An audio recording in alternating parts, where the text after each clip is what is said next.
You know, I'm bad at puzzles, but speed cubing looked kind of interesting. So I wanted to try and see how fast I might be able to learn how to solve the Rubik's Cube if I spent around 2 to 3 hours on it per day for around 5 days. That's like 10 to 15 hours total, maybe. But yeah, that's what it. Let's move on to day 1. So this is the cube. I'm surprised it shows up solved. Whoa. Whoop. And cool. Whoa. Okay, that feels kind of interesting. Shoot, how do I get it back? So before starting, I wrote down a list of goals that I wanted to hit. And if I didn't hit some of them, I'd have to do 20 push-ups or something. I don't even think that far ahead. So the first on the list is obviously to solve the cube. Bonus points if I could do it unassisted, but if the Rubik's Cube was easy to solve, then I doubt it would be the most famous puzzle of all time, or that millions of people would be looking up how to solve it. So the second was to solve it in 5 minutes. The next one was to do it in 10 minutes, and the one after that was to do it in 5. But the stretch goal was to be able to get it done in 2 minutes. 2 minutes felt like the fastest slow time. I understand people can do it in like 5 or 2 seconds or whatever, but just starting out, it seems like a nice little time to aim for. But yeah, first day, I decided not to look at any guides and just play around with the cube and see if we could get anywhere. And we didn't.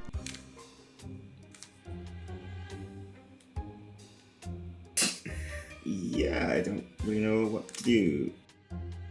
Oh my god, we've almost gotten the first thing. I need to try and somehow move this one to here. I'm thinking rotate it like this, and holy maloli, we have advanced the plot. I don't know how long it's been. I couldn't see any way to get any further than this. It felt like I was missing a trick. I completely lost the blue, but we got back to this red. Take this back up, and hooray. I think this is bait.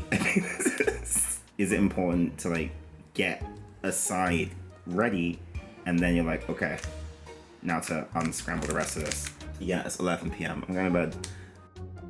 It was time to start cheating. Turns out the most famous puzzle in the world is actually a bit tricky. However, when I saw what I needed to do, I was almost tempted just to make another video. Not only was there some crazy notation language like RULLM, there were like 5 different stages you had to go through and like 10 different algorithms you had to learn. But after playing around with it for a teeny tiny bit, it is surprisingly intuitive. Like R just means to turn the right side of the cube clockwise, and R dash, as I called it, but it's actually called R prime, is just about turning the right side of the cube anti-clockwise. And then that's kind of it. But actually, like L is the left part, U is the up part, D is the down part, M is the middle part, F is the front part, B is the back part, and E never showed up. But yes, let's go over the different stages of solving the cube. Stage 1, make a white cross. But the trap that I fell into day 1 is not getting the colors to match up on the cross.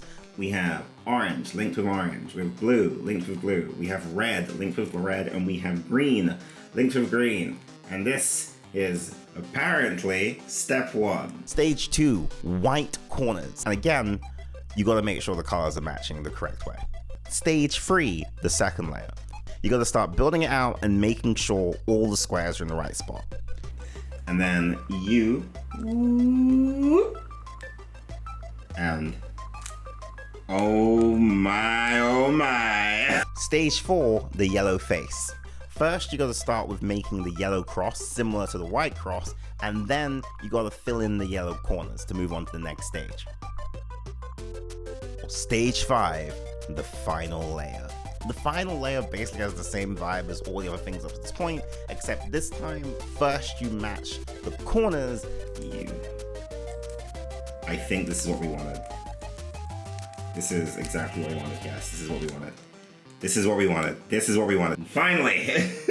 And then you match the cross, and then booyah shakana! Wait, what?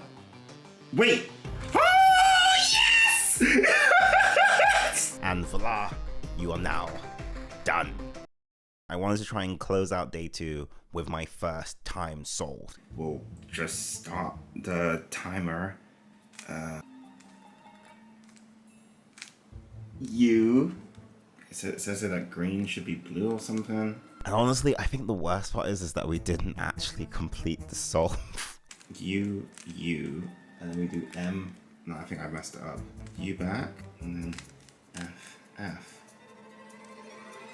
Ah.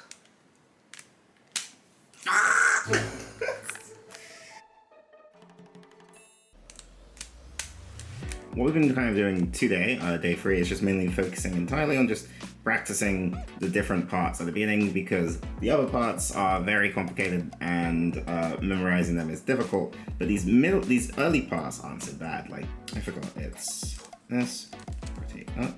Again, this is why we need to practice this. I had a feeling if I could just learn the algorithm but also understand the patterns on the cube, I could probably cut down the time. Now this is the part that I still can't do freely, like, because it's a bit weird. It's like I can remember all the bits before, but then these 2 steps up here and then these final steps here, I'm still kind of like, ah. But in the end, we actually did clock our first time solve. Go, go, go. There we go, cool. I think trying to do it quickly is actually slowing me down. Gosh diddly, okay. It's because it's just, I always get stuck here.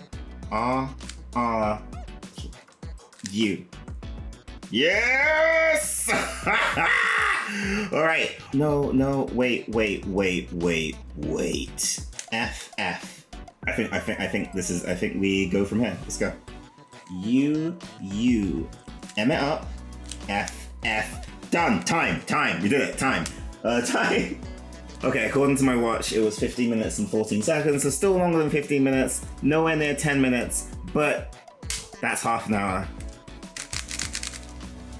By a lot.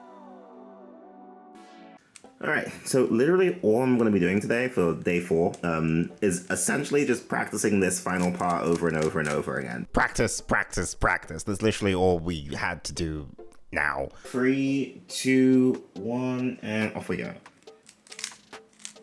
U, up. U, F, and then that's it.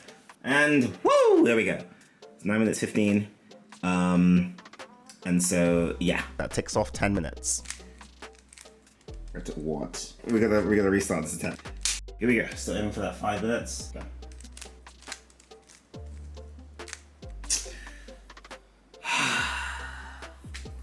Alright, reset. 1, go.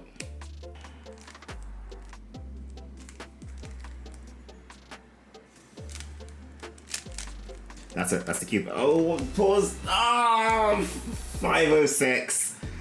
Go.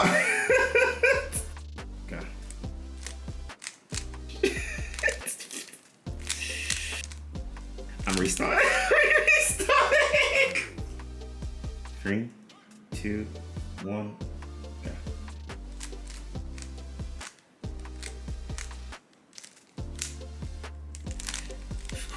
That's a solve. Pause. Woo! Okay. Okay. It's 4, 32. Nice. I don't think we're here in 2 minutes. And that's the end of day 4. So, the final day. The only way I can really feel about cutting time is if maybe there's like an extra hack we can maybe do. And there is something, and it is called, I think, Friedrich's first 2 layers. So theoretically, if you get really good at it, you can basically skip an entire step or skip an entire stage of your solve and save you like buckets of time.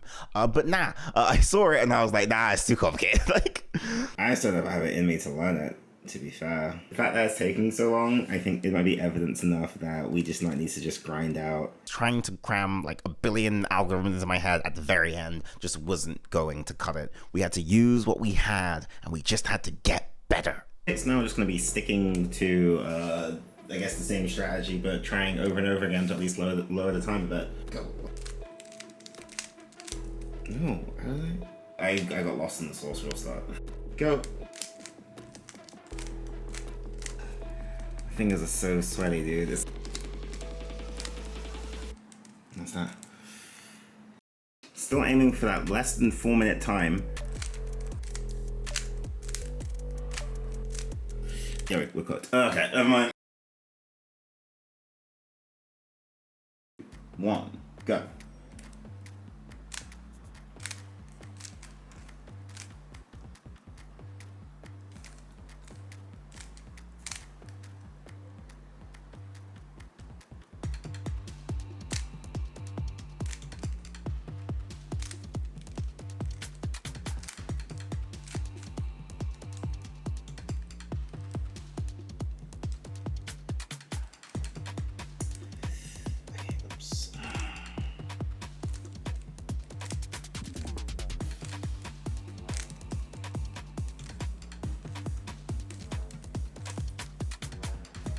Where am I going?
Time! Yes! 2 minutes 35. Woo! Okay, that was very lucky. A lot of things lined up perfectly. I think this might be the cap. So not 2 minutes, but pretty good. Like, look, I'm gonna be honest, I was actually pretty happy with that. And yes, that is 100% how far we got. Like, yes, there were other attempts we tried, but let's just move on to the conclusions, shall we? Because like the video's over at this point. So yeah, that's my experience with the Rubik's Cube. Pretty fun, kind of liked it. Never doing it again. So I did not expect to have as much fun with this as I did. Like, the randomness about it, I think, is what makes it exciting. I didn't think I'd get as briefly invested as I did. Like breathing deeply and like shaking and being like, oh my God. It's such a random start, like all the time. It's like, what you need to do changes and the sequence you need to do it can change as well. And sometimes you can just like find yourself in a lucky position where it's like, oh, I don't have to do this because it's already here, or I don't have to do this because it's already here, and that kind of stuff. Although maybe that kind of thing only happens when you're starting out because like you can't already see how everything's gonna go or whatever. But like, I think that just kind of makes it exciting at the beginning because it's like, you don't know how it's gonna go, and sometimes it can go crazy well, and sometimes you can just be like, get me off this planet. But yeah, going from over half an hour to around 2.5 minutes seems pretty okay. Like, I think that's probably what most beginners do. Heck, I think most beginners probably do way better than that anyway. Like, puzzles aren't really my thing. But yeah, unfortunately I didn't quite reach 2 minutes, so I gotta go do those push-ups. But thanks for watching, and subscribe if you'd like to see more. Bye! One.